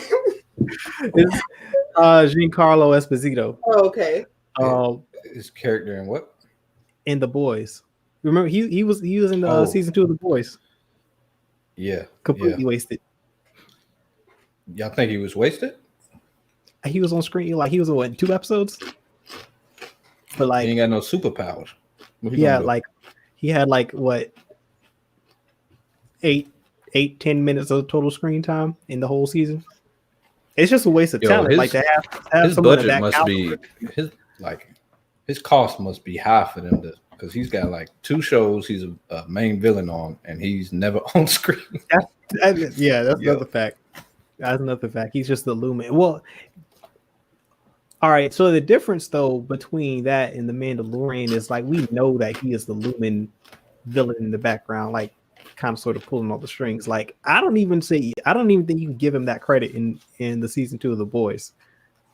You see him like 3 times, if that. Yeah, I would say he's the woman villain. who he replaced. Yeah. She was like a main character on the show. Yeah. All right, Trev, appreciate you for joining us, man. Yeah. Oh, Trev's out. Yeah, he's got to go. Yeah, man. Thank you for watching. Whoever's still watching, post in the comments what y'all eating, drinking. Let us know what's 12 up. People in the chat. And 12 people? Yeah, man. I can't be the only one eating and drinking right now. I finished my water, so you got to drink for me. Drinking some water. I'm having a real Gemini moment. I got beer, I got coffee, and I got water. Oh my God! All right, you made the same face. Okay, that's quite a combination right there. Enjoy yourself. Yeah, living got life. The stimulant and a depressant at the same time, like the balance and keeping and staying hydrated. Yeah, man, the Ahsoka way. That's basically a Four Loko. I mean, yeah, you put it that way. Man, RIP to Four Locos. I never want to see those again. Did they die, or did you just stop drinking them? I stopped drinking. Probably both. They should be illegal. Yes, I think so. I think they are outlawed in certain states. They were in North Carolina freshman sophomore year. I know that. Yeah, that was All right. So did you call out the slate of Marvel movies? So the films we have. They didn't say Spider-Man 3, but I'll say it. Spider-Man 3, then Black Widow, Doctor Strange in the Multiverse of Madness, Shang-Chi and the Legend of the Ten Rings, Captain Marvel 2, Eternals, Thor Love and Thunder, Blade, Ant-Man and the Wasp, Black Panther 2, which when they said that, they announced that they will not be recasting T'Challa. And lastly, they announced Fantastic Four. Okay. Yeah, that's a great lineup of films. And they didn't say anything about Spider-Man 3, so you can lump that one in there. Yeah. Lump that one in there, but man, it's quite a lineup. I'm still on the train of them making an X-Men series for Disney Plus. Instead of doing a movie, like give me the live action X-Men series. I want one that takes place now. The X-Men, Days of Future Past, and all these, the Dark Phoenix, all those took place from the 60s to the 80s. I want something that happens in 2020.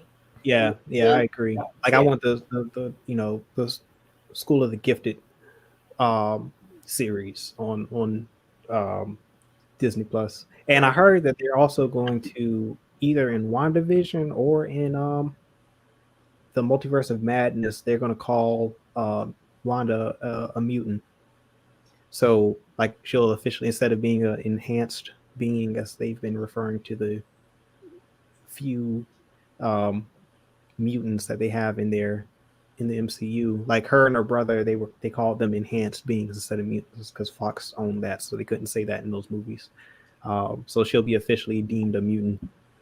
Now that everybody's coming back together, also I'd like to see these familial relationships get addressed on screen. Like Quicksilver and Scarlet Witch are the children of Magneto. Like I'd like that to be addressed on screen. I don't know how they're gonna do that. Quicksilver is dead. He died, right? Yeah. Unless they have some alternate versions. And the way he died was trash, but it doesn't make any sense. How you let him get shot by a bullet and he's faster than a bullet? Come on. Yeah, that was gave up. But if they do a live action X-Men, I would like to see the main villain be Mr. Sinister. That'd be a dope villain. If it's a School for the Gifted, that's like a direct opposite to School of the Gifted. Or that compliment. That would be awesome to see. And for them to have some subtle ways, because all of the Disney Plus shows, unlike the Netflix stuff, they're going to directly tie into the MCU movie lineup. So it would be great for that connection to happen. I'm very curious how they're going to loop the X-Men into the MCU now that they own that franchise and property, because they didn't talk about there was no mention of the X-Men in this reveal. That was a big portion that they were missing. The fans are anticipating, not only myself, but I know there's a lot of people who are fans of the X-Men. I got into Marvel because of the X-Men. Same. That was my intro. So I used to collect those X-Men cards. Yeah, it's some cool characters. Like this is, and the backstory and the struggle of them versus humanity, and like how they're outcasts and all that stuff is very cool. Like the backstory of the X-Men. A lot of people relate to the X-Men, so I know I'm not the only one that's looking forward to their introduction into the MCU. What about you guys?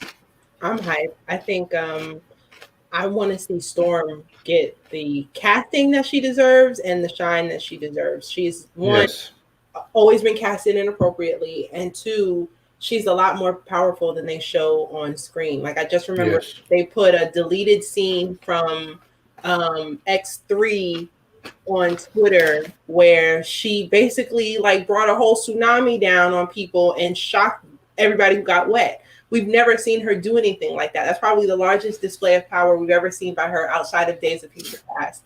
And never seen it. And I really hope that the loss of Chadwick Boseman doesn't affect it. Because, I mean, we do know that Storm and T'Challa had a thing. And I think they have children in the comics, too. That would have been great to see on screen. Yeah. Super great. But yeah, I do want to see Storm be portrayed correctly. She's like the second in command next to Professor X. Yeah. Yeah. Yeah. Her and I guess Scott. Cyclops he's the leader of the hit squad. They go out.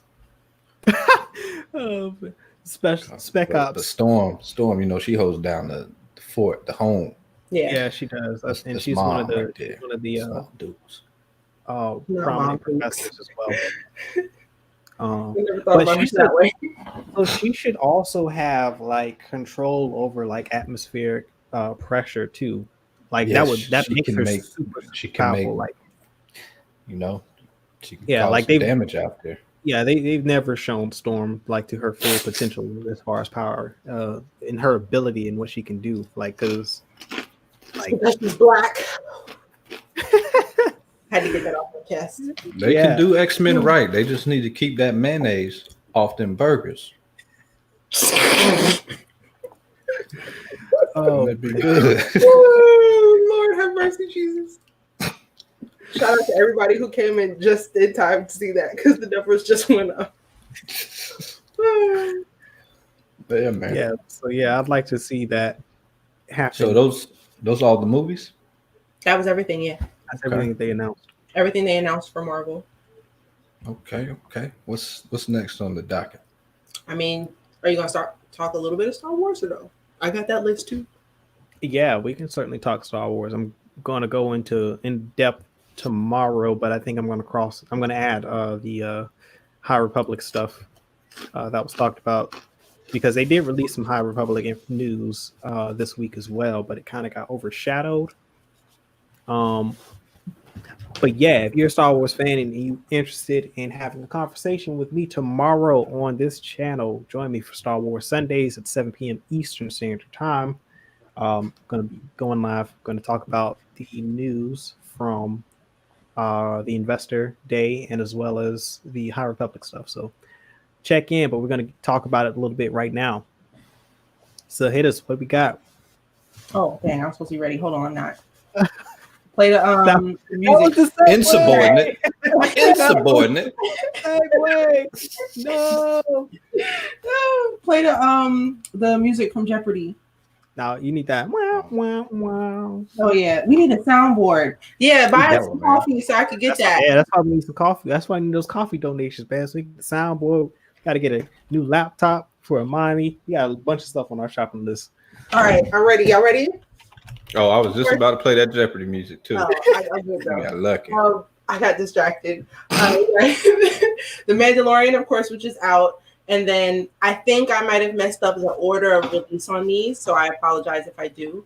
But of course, Rangers of the New Republic, Ahsoka, Visions, Andor, the Obi-Wan Kenobi show, The Bad Batch, Lando, Acolyte, Droid, and Willow. So The Bad Batch is probably coming out much sooner, but they had announced it later on in the thing.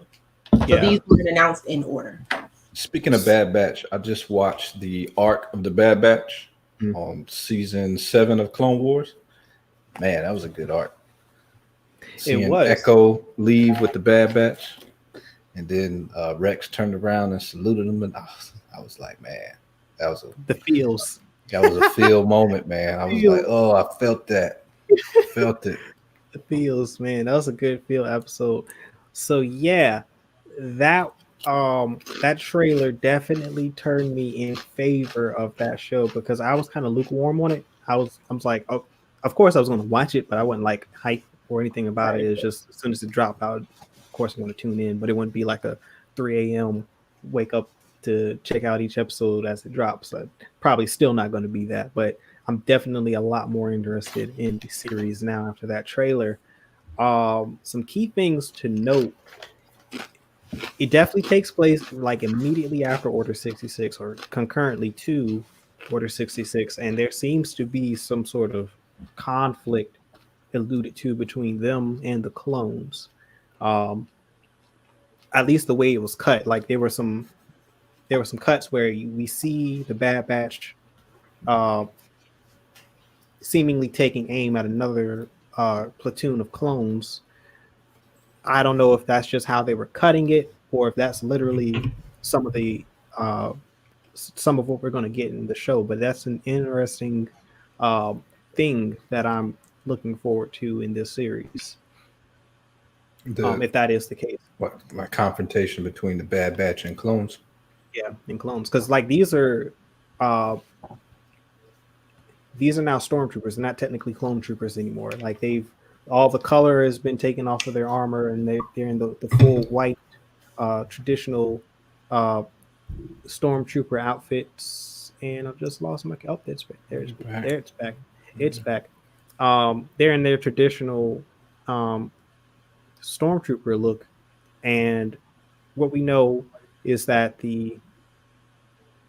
after an Order 66 happened and the Republic transitioned from the Galactic Republic to the Galactic Empire, the clone troopers remained in service until they aged out, and they start drafting humans into the into the Galactic Empire as soldiers. And as the clone troopers age, they become like the commanding officers.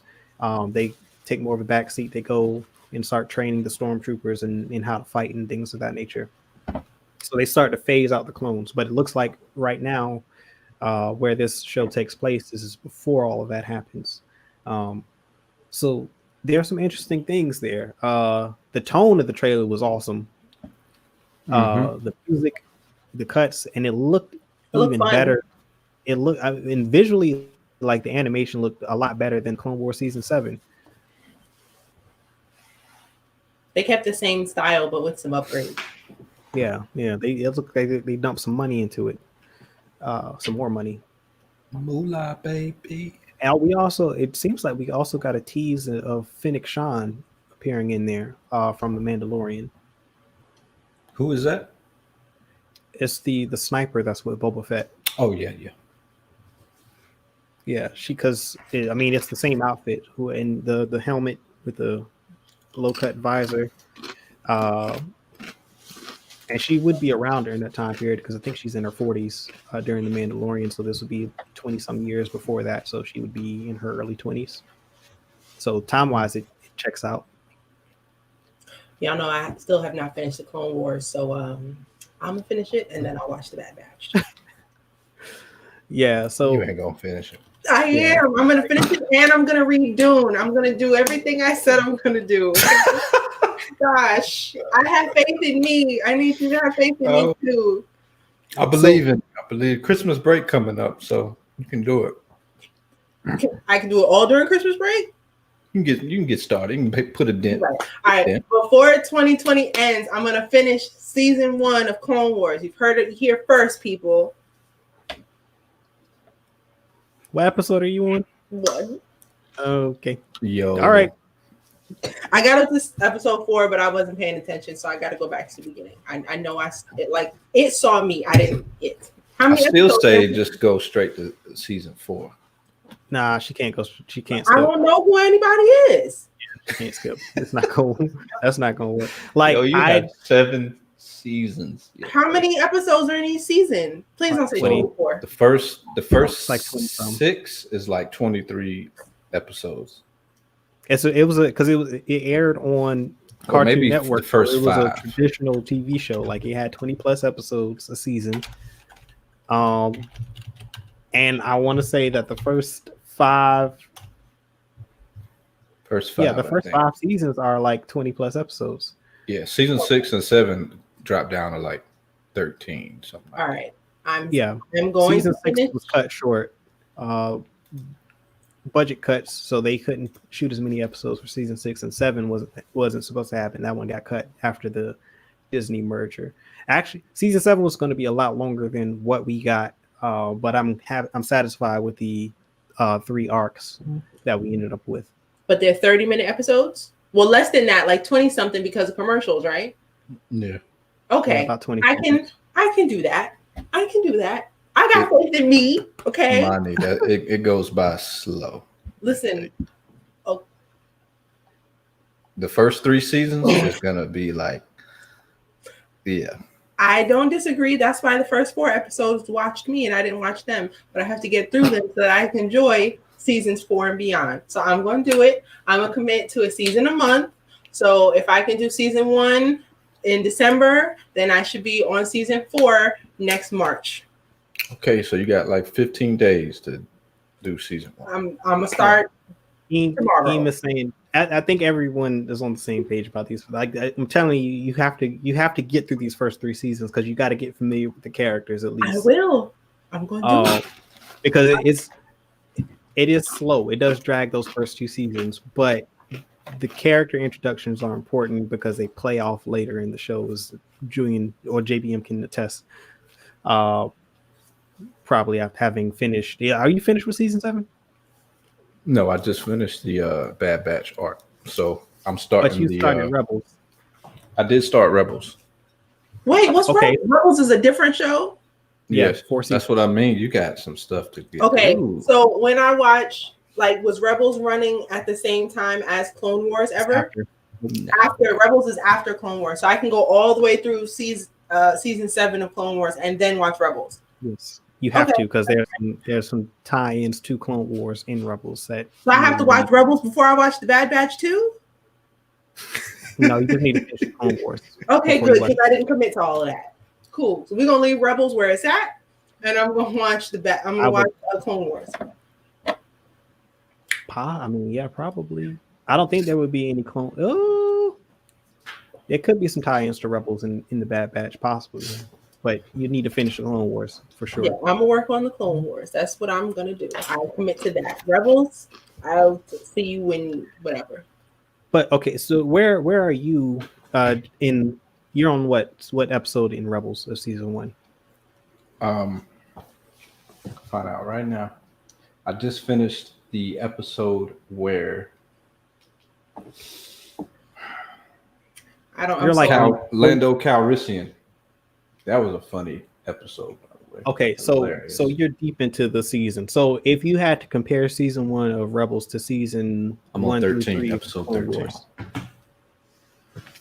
Compare season 1 of Rebels to seasons 1 through 3 of the Clone Wars.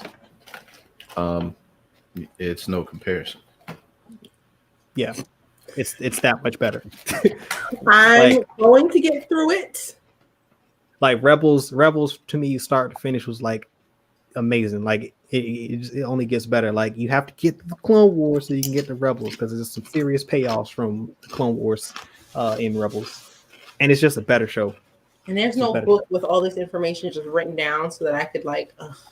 I'm sure there's some cliff notes online. If you want to go to, the Shortcut route. Read those clip notes. there's some books and comic books with backstories on some of the characters, but they don't tie directly into the stories. Like Master. No, it's not. It's not Master and Apprentice. That's Obi-Wan. Oh, there's a book on Obi-Wan and Qui-Gon called Master and Apprentice by Claudia Gray. That's really good, and it's before Phantom Menace. JBM, you might be interested in checking that out. It's got a lot of good Qui-Gon stuff. Qui-Gon. Wikipedia is also a great source, but you're not gonna get the you'll get the plot basically and the summation of what happens in each episode, but you don't get to experience the episode. You gotta be able to watch Jar Jar Binks throw a one-hitter quitter on this dude. It's so funny. Yeah. Knocks him out cold with one punch. You gotta watch 24. It's one thing to read that scene, but it's one thing to watch that scene. That was hilarious. If they're like 24 minutes each, that's a little bit more than 3 episodes an hour. So if I watch it for 3 hours straight, I should get through 8 to 9, like close to 9 episodes. Let's give it 8. I mean, yeah. If you wanna math it, yeah. If I can commit to 3 solid episodes, 3 hours of just watching that show once a week, every month, then I should get through the whole season in a month. That's not going to work for season 1 because I have until the end of this month. But for seasons 2 and 3, I'll bust through them if I do it that way. And then if the rest of the seasons are so engaging, I should just, they'll flow naturally on their own. Yeah, I hear in you. Seasons 4 through 7 are just this is y'all putting the doubt in me because I'm trying to let y'all know I'm committed, and y'all are like, nah. I got this. I got this.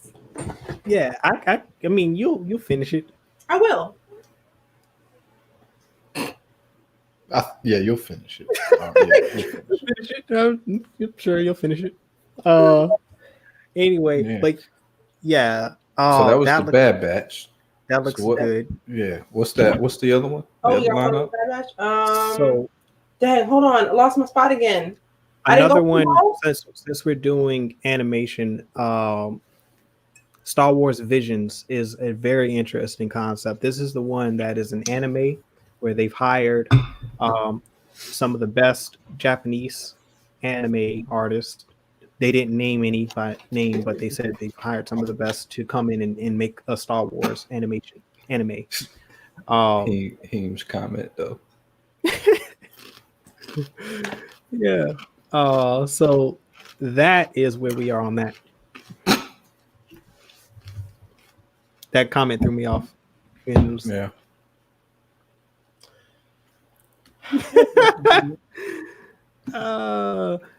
Then you got encouragement. You got Coop Daddy Yoda. Thank you, Mr. Cooper. I appreciate you. Thank you. Yeah. He's saying forget the Yoda encouragement. That's all I needed them to say. Okay. Hey, you know what that is? That's Coach Coop coming out. Yeah. Thank you, Coach Coop. That's Coach Coop coming out. I appreciate it. You got the encouragement to match the adversity. Perfect right there. Appreciate y'all. Duality. Forget you. Duality. Bro, in the classic Star Wars sense, we just got some duality in the comments. The light side and the dark side. Light side and the dark side. We already know who the dark side is. Oh man. But yeah, so the Visions project I'm very interested in. They didn't tell us much about it other than that, but it's anime and it's in Japanese style. I'm 100% there for, because as we know, Star Wars is heavily influenced by Eastern philosophy, Japan, samurai, shogun. So I'm pretty sure that this anime is going to be really good. Nice. Big news. Obi-Wan series. We got confirmation that Hayden Christensen, who played Anakin Skywalker in the prequels, is coming back. He's reprising his role as Anakin Skywalker, aka Darth Vader, and that there will be a showdown between him and Obi-Wan in this show. Okay. That is like a bomb drop. I screamed and scared the dog. What's interesting about that is, are they going to show Anakin with his helmet off? They would have to. But if his helmet is off, it should only be off when he's in the tube, right? Because he can't just have it off when he's walking around. Because he can't breathe without the helmet. No, he can breathe without the helmet. It's difficult, but he can do it. And the suit is primarily. Didn't he burn his arms and legs off? If we don't have James Earl Jones doing his voice, I'm gonna be upset. I'm pretty sure he's probably voiced some lines, and we don't know how many appearances Vader is going to make in this show. I'd imagine it's limited. And for those limited appearances, I'm pretty sure James Earl Jones, if he was available, would have lent his voice talents to that. I'm looking forward to this confrontation. Yeah, definitely. Because I'm thinking if he's casted, they would have. I wonder what they're going to show because Vader is just all suit. Yeah. Well, this is how he would have to know that Vader is Anakin, because he does tell Luke in the original trilogy that he's more machine now than man. So, like, how would he know that unless he known that Anakin survived? Because when he left him on Mustafar at the end of episode 3, he left him for dead. He thought he was dead. Yeah, he thought he killed Anakin. So he would have to find out that Vader is in fact Anakin Skywalker. And so I'm assuming the series is clearly going to showcase that is what in fact we're going to see, how he came to discover the reality and the truth of his failure as a master. I'm hyped. I want to watch party with my dad. I'd like to see a Darth Vader show. Watch party. Vader show would be insane, bro. If you've read any of the Vader runs from Marvel, that show would be it would be absolute carnage. Yeah, I want to see a Vader show, man. See him hunt down Jedi and just wreck things in the galaxy. And then there's also a novel called Lords of the Sith that came out during the Disney era that's also really good, like where Palpatine kind of, well, he doesn't kind of, he stages an attack on him and Vader where he's forced they're forced to land on the Twi'lek homeworld, and he basically forces Vader to use the dark side of the Force because he doesn't believe Vader is fully committed to using the dark side. And the only way that they can survive this confrontation is for him to fully embrace the dark side. And it's a really, really good novel. Like, because Vader goes really, really dark. So I would definitely love to see that. Definitely love to see that. And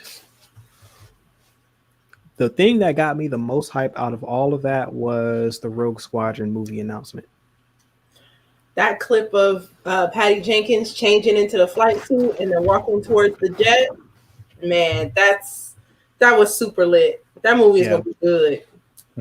Yeah, the Rogue Squadron. So the ships, I would say, as a kid, space battles and lightsabers were basically what sold me on Star Wars. And like Rogue Squadron, the video game on Nintendo 64, was like, that was my first Star Wars video game experience, and I played the heck out of that game. Like, I don't think there's no other game on Nintendo that I played more than that game.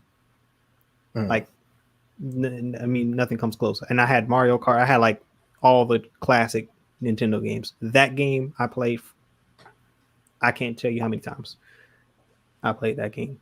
I beat that story numerous times. Like, I was always fascinated with the ships and the space battles, and so this announcement really got me hyped because it's Rogue Squadron. It's the most notorious squadron in the Rebel Alliance. So I'm definitely looking forward to it. And then Patty Jenkins' story and her connection to it, with her father being a combat pilot for the U.S. and him losing his life in service to the country. So he died in combat. and that being the inspiration for her wanting to do a Squadron-based movie, and then her love of Star Wars all coming together on this project. I'm like, oh, this is going to be an emotionally charged, just great story that we're going to get, and I'm looking forward to it. I'm just a Patty Jenkins fan, so Patty Jenkins. Yeah, I'm with it. I'm for it. I'm ready. You gonna save the rest for tomorrow?